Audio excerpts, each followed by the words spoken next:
Iya. Assalamualaikum warahmatullahi wabarakatuh. Kami dari kelompok satu akan mempresentasikan mengenai roman filsafat Ibnu Tufail. Adapun anggota kelompok satu ada Johan Ridwan Syarif, saya sendiri Karisma Rizky Rahmawati, kemudian ada Muhammad Rizky Febrian dan Norma Desvia Rahman.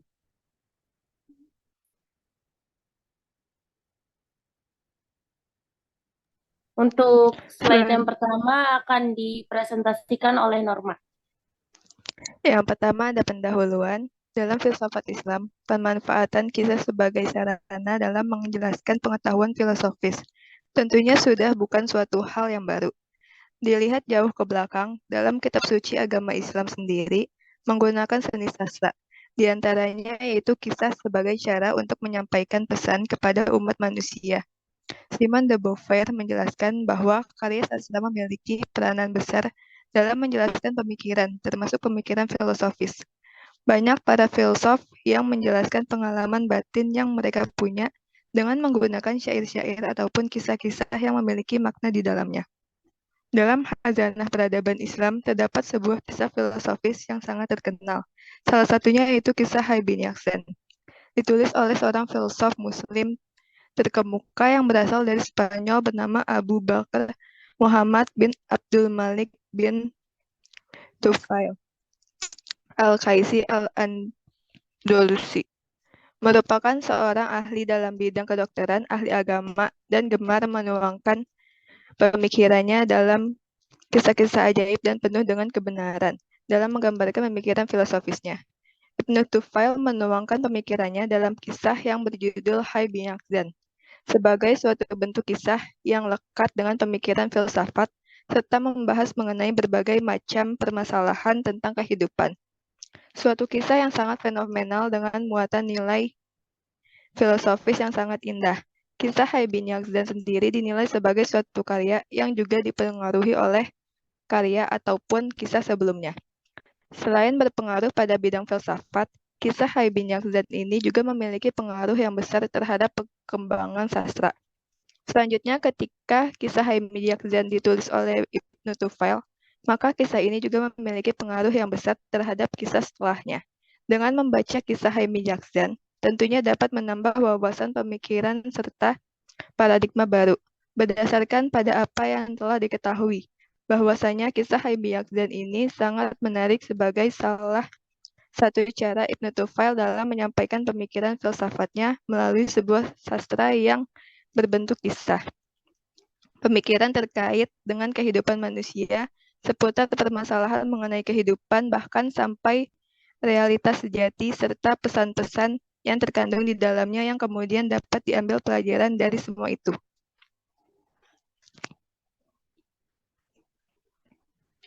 Selanjutnya ada pengertian filsafat Islam. Filsafat secara umum adalah ilmu yang mempelajari masalah-masalah dasar dan umum tentang masalah-masalah seperti keberadaan, pengetahuan, nilai, akal, pemikiran, dan bahasa. Salah satu cabang filsafat adalah filsafat Islam. Menurut Alfi Damayanti dalam bukunya yang berjudul History of Filsafat Islam, filsafat Islam adalah suatu ilmu yang di dalamnya terdapat ajaran Islam dalam membahas hakikat kebenaran segala sesuatu. Filsafat Islam sendiri merupakan filsafat yang berorientasi pada Al-Quran, mencari jawaban mengenai masalah-masalah asasi berdasarkan wahyu Allah. Filsafat Islam sendiri merupakan filsafat yang ditetapkan berdasarkan hukum dan ajaran yang berlaku dalam agama Islam. Tidak dapat mengelakkan pemikiran filsafat Islam terpengaruh oleh filsafat Yunani. Salah satu di antara para filsuf Islam yang disinyalir berhubungan dengan pemikiran Yunani adalah Ibnu Tufail yang hidup pada masa kejayaan Islam di Spanyol. Dia adalah satu di antara sekian banyak filsuf Islam yang mampu menghasilkan karya fenomenal yang berbau filosofis mistis, mengenai bagaimana akal pikiran mampu menangkap, merenungkan, dan menyimpulkan bahwa segala sesuatu ada yang menggerakkan, dan penggerak itu tiada lain adalah Tuhan pencipta alam semesta. Usaha yang ingin dieksplorasi oleh Ibnu Tufail di atas sejatinya ingin menunjukkan bahwa disiplin kefilsafatan dalam dunia Islam adalah sebuah realitas kedisiplinan yang berdiri secara terpisah dari filsafat Yunani.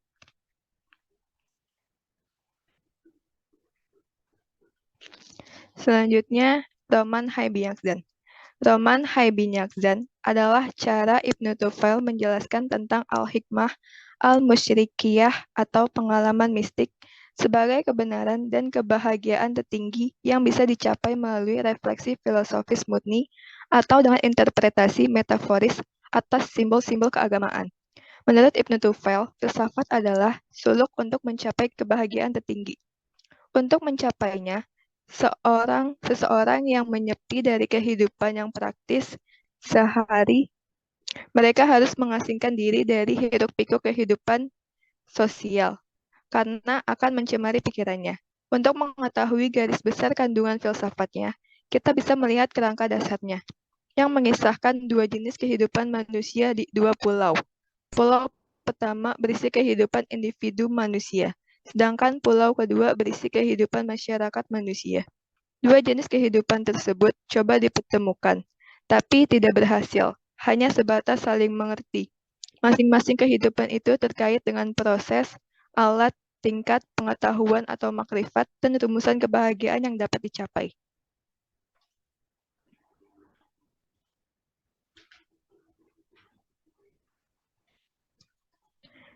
Ada dua versi tentang kehidupan Haibiakzan. Ada dua versi tentang kehidupan Haibiakzan. Versi pertama, ia dilahirkan oleh saudari raja yang dikawini Yakzan secara rahasia, karena ibunya Hai takut perkawinannya diketahui raja. Maka setelah lahir, Hai dimasukkan ke dalam peti lalu dihanyutkan ke laut. Kemudian Hai terdampar pada suatu pulau yang tidak dihuni oleh manusia. Di Kepulauan Hindia yang dilewati khatulistiwa yaitu Pulau Wak-Wak. Versi kedua, Hai adalah anak alam. Satu kisah menyebutkan Hai dibuahkan dari suatu perpohonan yang tidak disebutkan jenisnya. Kisah lain menceritakan bahwa Hai berasal dari tanah yang merah dari perut bumi. Kemudian proses menjadi seorang bayi. Hai bayi dipelihara seekor kijang betina yang kematian anaknya. Sampai Hai dapat mengenal lingkungan sekitarnya. Lalu Allah mengkaruniai kecerdasan yang luar biasa. Karenanya ia dapat menemukan api, memuat berbagai alat, perisai, dan senjata. Bahkan ia sanggup mengenal hakikat tertinggi di alam wujud dan di alam metafisik.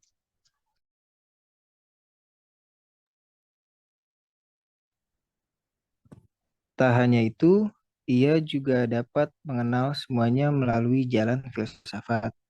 Jalan itulah yang mendorongnya berusaha melalui cahaya yang filosofis untuk mencapai kesatuan dengan Tuhan. Bersatu dan berhubungan dengan Tuhan adalah pengetahuan sempurna dan kebahagiaan tertinggi yang abadi.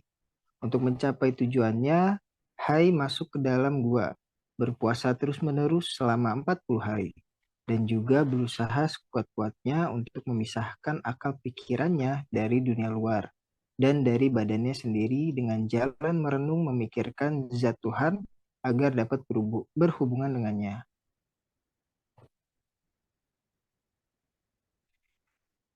Ringkasan Hai Ibnu Yakzan. Secara ringkas, karya ini berkisah tentang seorang anak yang tumbuh tanpa ayah dan ibu di sebuah pulau tak berpenghuni. Anak tersebut disebut oleh Ibnu Tufail sebagai Hai bin Yakdan atau hidup anak sadaran, yang kemudian hari anak itu diambil oleh seekor kijang dan dibesarkan dengan air susunya hingga akhirnya menjadi dewasa dan mampu memenuhi kebutuhan-kebutuhan dirinya sendiri. Ketika umurnya telah mencapai usia 7 tahun, Hai bin Yakdan menemukan bahwa dirinya ternyata berbeda dengan hewan-hewan lain yang berada di pulau tersebut. Ia melihat bahwa hewan-hewan tersebut ternyata memiliki ekor, pantat, dan bulu-bulu di bagian-bagian tubuhnya. Hal tersebut membuat Hai bin Yakdan mulai berpikir dan menggunakan potensi akalnya yang kemudian ia menjadikan daun-daunan untuk menutupi badannya untuk beberapa saat sampai akhirnya menggantinya dengan kulit binatang yang telah mati.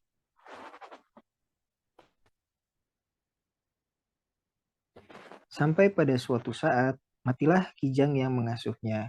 Hal tersebut mendorongnya untuk memeriksa tubuh dari kijang tersebut. Tetapi secara kasat mata dia tak menemukan sesuatu sesuatu yang berbeda dari ketika Kijang itu masih hidup. Kemudian ia mulai membedahnya hingga menemukan pada rongga tubuh Kijang tersebut gumpalan yang diseliputi oleh perkakas tubuh yang mana darah di dalamnya menjadi beku. Maka Hai bin Yakdan mulai tahu bahwa jantung jika berhenti, maka bersamaan itu pula kehidupan suatu makhluk hidup akan berakhir. Kemudian pada suatu hari Hai bin Yakdan menyalakan api di pulau tersebut. Maka ia mulai merasakan bahwa api ternyata dapat memberikan penerangan dan membangkitkan panas. Tidak cukup dengan itu, ia juga menemukan bahwa daging burung dan ikan yang dibakar api terasa lebih enak dan sedap. Maka mulailah ia selalu menggunakan api untuk memasak makanan dan seterusnya. Mulailah ia memperkuat penggunaan indranya dan menggunakan apa yang ada di sekitarnya untuk memenuhi kebutuhan-kebutuhannya.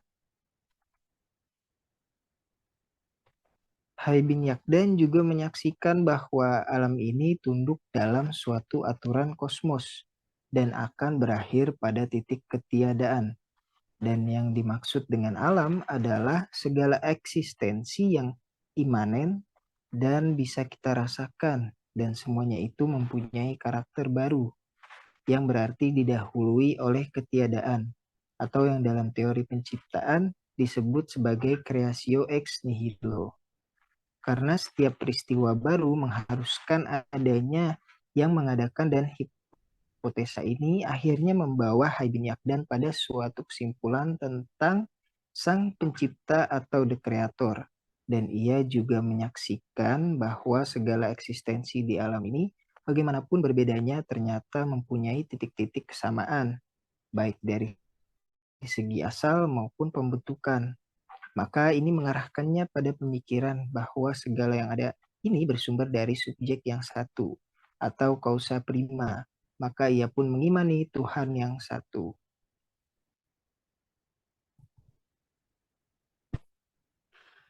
Kemudian Hai bin Yakdan mulai mengarahkan pandangannya ke langit dan melihat matahari yang terbit dan terbenam setiap harinya secara berulang-ulang. Maka seperti itulah dalam pandangannya aturan kosmos yang berkesinambungan sebagaimana yang terdapat pada planet dan bintang-bintang. Tidak cukup dengan itu, Hai bin Yakdan berkesimpulan bahwa termasuk sifat Tuhan adalah apa-apa yang bisa kita lihat melalui jejak-jejak ciptaannya, maka tampaklah karakter Tuhan sebagai eksistensi yang maha sempurna atau the perfect one, lagi kekal dan yang selainnya akan rusak dan berakhir pada ketiadaan. Seiring dengan berjalannya waktu, sampailah Hai bin Yakdan pada umurnya yang ke-35. Dan mulailah ia mencari indera apa dalam dirinya yang membawanya pada hipotesa-hipotesa dan menunjukinya pada kesimpulan-kesimpulannya yang telah lampau. Maka ia menemukan apa itu akal atau reason, ruh atau spirit, dan jiwa atau nafs atau soul. Dan ia tetap hidup di pulaunya sampai beberapa saat dengan kecondongan rohani dan kesenangan melakukan ekstasi atau semedi sambil berkontemplasi tentang segala ciptaan sebagai teofani atau tajaliyat sang wajibul wujud atau the necessary being. Sampai pada suatu saat, singgahlah di pulau tersebut untuk pertama kalinya seorang manusia bernama Absal, seorang ahli ibadah yang hidup secara asketis atau zuhd, yang datang dari negeri yang jauh untuk beribadah, bertapa dan berkontemplasi. Maka bertemulah Absal dengan Hai bin Yakdan, dan Hai bin Yakdan pun mengambil pelajaran darinya tentang segala nama-nama atau al-asma kulluha dan kebenaran-kebenaran wahyu atau syariat. Dan setelah masa yang panjang, Hai pun akhirnya mampu berbicara dengan bahasa Absal. Kedua orang tersebut membandingkan pikirannya masing-masing, di mana yang satu murid dari alam, sedang yang lain adalah seorang filosof dan pemeluk agama. Maka tahulah keduanya bahwa dirinya telah mencapai kesimpulan yang sama. Dan melalui interaksinya dengan Hai bin Yakdan, Maka Absal pun tahu bahwa apa yang telah dicapai dengan akalnya secara mandiri tanpa bantuan yang lain itu ternyata mempunyai kesinambungan dengan apa yang telah dibawa oleh nabi-nabi. Dan kemudian Absal pun membawa Hai bin Yakdan kepada kaumnya dan mulai berorasi dan memperingatkan kaumnya sebagaimana para nabi dengan apa-apa yang telah ia lihat dan dapatkan dari pengalamannya tentang kesejatian hidup, keremehan harta benda, dan pentingnya merenungi tanda-tanda kekuasaan Sang Pencipta. Tetapi ia terlalu vulgar dalam penyampaiannya sehingga kaumnya pun menghindarinya karena menganggapnya menyimpang dari pemahaman literal matan-matan Kudus Wahyu. Akhirnya Hai bin Yakdan berpaling kepada Absal dan berkata bahwa nabi-nabi lebih tahu tentang jiwa-jiwa manusia daripada dirinya, dan pelajaran-pelajaran dan pengalaman yang ia capai ketika masih hidup di pulau bersama hewan-hewan itu lebih tinggi dan adiluhung dari fase manusia yang ia hadapi sekarang. Dan akhirnya Absal pun menemani Hai bin Yakdan hidup bersama-sama dengan beribadah dan merenungi sampai maut menjemput mereka. Selanjutnya ada personifikasi dalam Hai Ibnu Yaqzan. Yang pertama, Hai bin Yakdan sebagai lambang kekuatan akal dalam mencapai suatu kesimpulan atas keyakinan kepada Tuhan dengan memikirkan alam dengan isinya serta dirinya sendiri, lambat laun sampai pada keyakinan kepada Tuhan.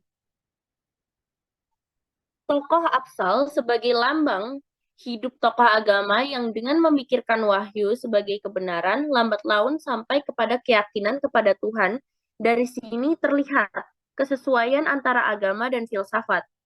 Kemudian yang ketiga, keadaan di sekitar sebagai lambang fakta-fakta kehidupan. Dari sini kemudian dapat dipahami bahwa ada kesinambungan secara hierarkis antara ilmu, agama, dan filsafat. Kijang yang mati merupakan fakta yang bisa menjadi bahan renungan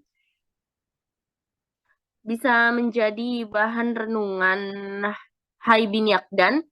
Apa di balik kematian itu? Ketika berbicara di balik merupakan wilayah filsafat.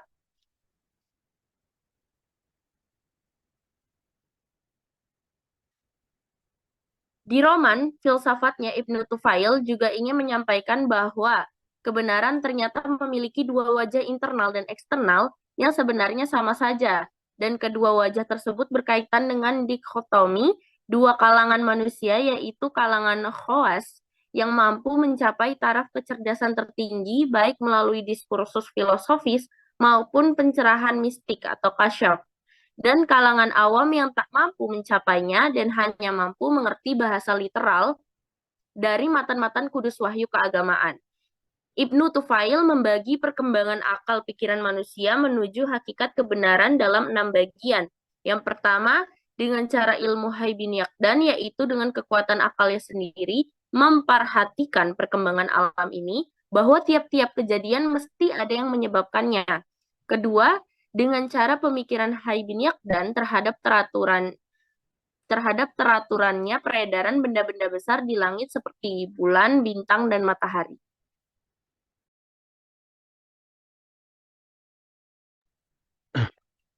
Selanjutnya yang ketiga adalah dengan memikirkan bahwa puncak kebahagiaan seorang itu ialah mempersaksikan adanya wajibul wujud yang Maha Esa. Yang keempat, dengan memikirkan bahwa manusia ini adalah sebagian saja dari makhluk hewani, tetapi dijadikan Tuhan untuk kepentingan-kepentingan yang lebih tinggi dan utama daripada hewan. Yang kelima, dengan memikirkan bahwa kebahagiaan manusia dan keselamatannya dari kebinasaan hanyalah terdapat pada penyaksiannya terhadap Tuhan. Dan yang keenam, mengakui bahwa manusia dan alam makhluk ini fana dan semua kembali kepada Tuhan. Dalam buku ini, Ibnu Tufail mau menggambarkan bahwa filsafat atau akal dapat berkembang sendiri tanpa harus bergantung pada masyarakat yang telah maju. Dengan filsafat manusia mengenal Tuhan, akan tetapi Ibnu Tufail mengaku bahwa agama lebih praktis untuk menuntun secara langsung keselamatan manusia dalam hidupnya.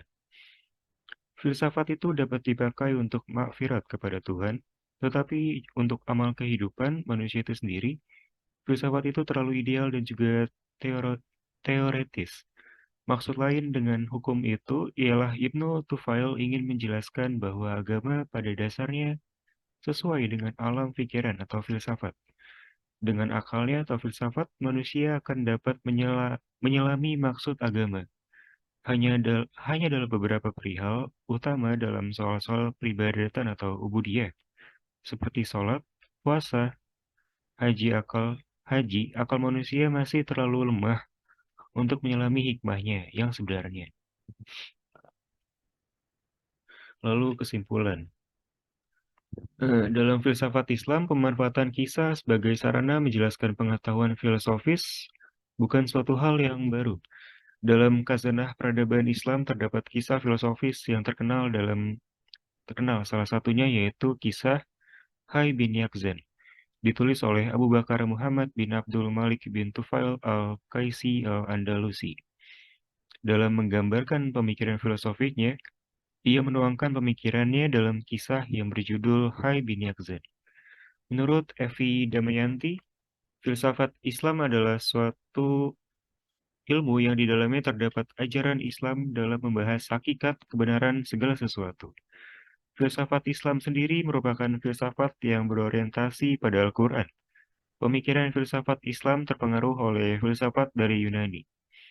Ibnu Tufail dalam kisah Hai bin Yaqzan sejatinya ingin menunjukkan bahwa disiplin kefilsafatan dalam dunia Islam adalah sebuah realitas kedisiplinan yang berdiri secara terpisah dari filsafat Yunani.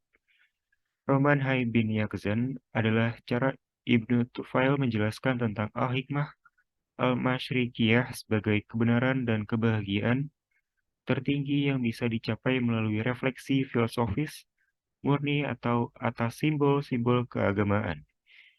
Menurut Ibnu Tufail, filsafat adalah suluk untuk mencapai kebahagiaan tertinggi. Kandungan dasar filsafatnya bisa dilihat dari dua jenis kehidupan manusia di dua pulau.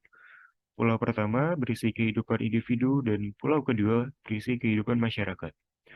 Keduanya dicoba untuk dipertemukan, tetapi tidak berhasil, hanya sebatas saling mengerti. Dalam kisahnya ada dua versi tentang kehidupan Hai bin Yaqzan. Versi pertama, ia dilahirkan oleh saudari raja yang dikawini oleh Yaqzan secara rahasia, dan versi kedua menyebutkan bahwa Hai adalah anak alam.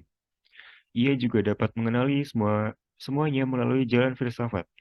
Jalan itulah yang mendorongnya berusaha melalui cahaya yang filosofis untuk mencapai kesatuan dengan Tuhan. Secara ringkas, karya ini berkisah tentang seorang anak yang tumbuh tanpa ayah dan ibu di sebuah pulau tak berpenghuni. Anak tersebut disebut oleh Ibnu Tufail sebagai Hai bin Yaqzan, yang kemudian hari diambil oleh seekor kijang dan dibesarkan dengan air susunya hingga akhirnya menjadi dewasa dan mampu memenuhi segala kebutuhannya diri sendirinya. Lalu ia menyadari ada perbedaan antara dirinya dengan yang lain. Hal tersebut membuat Hai bin Yaqzan memulai berpikir dan menggunakan potensi akalnya. Personifikasi dalam Hai bin Yaqzan yaitu pertama, Hai bin Yaqzan sebagai lambang kekuatan akal dalam mencapai suatu kesimpulan atas keyakinan kepada Tuhan. Kedua, tokoh Absal sebagai lambang hidup tokoh agama. Dan ketiga, keadaan di sekitar sebagai lambang fakta-fakta kehidupan. Di roman filsafatnya, Ibnu Tufail juga ingin menyampaikan bahwa kebenaran ternyata memiliki dua wajah internal dan eksternal yang sebenarnya sama saja. Ibnu Tufail membagi perkembangan akal pikiran manusia menuju hakikat kebenaran dalam 6 bagian, yaitu pertama dengan kekuatan akalnya sendiri, kedua dengan pemikiran terhadap teraturnya peredaran benda-benda besar di langit, ketiga dengan memikirkan bahwa puncak kebahagiaan seseorang itu ialah mempersaksikan adanya wajibul wujud yang Maha Esa. Keempat, dengan memikirkan manusia adalah sebagian saja dari makhluk hewani, tetapi dijadikan Tuhan untuk kepentingan lebih tinggi daripada hewan. Kelima, dengan memikirkan bahwa kebahagiaan manusia dan keselamatannya dari kebinasaan hanyalah terdapat pada pengakalan penyaksiannya terhadap Tuhan. Dan keenam, mengakui bahwa manusia dan alam makhluk ini fana dan semuanya kembali kepada Tuhan. Dalam buku ini, Ibnu Tufail mau menggambarkan bahwa filsafat atau akal dapat berkembang sendiri, tanpa harus bergantung pada masyarakat yang telah maju. Tetapi filsafat itu bisa berkembang sendiri dengan filsafat manusia mengenal Tuhan.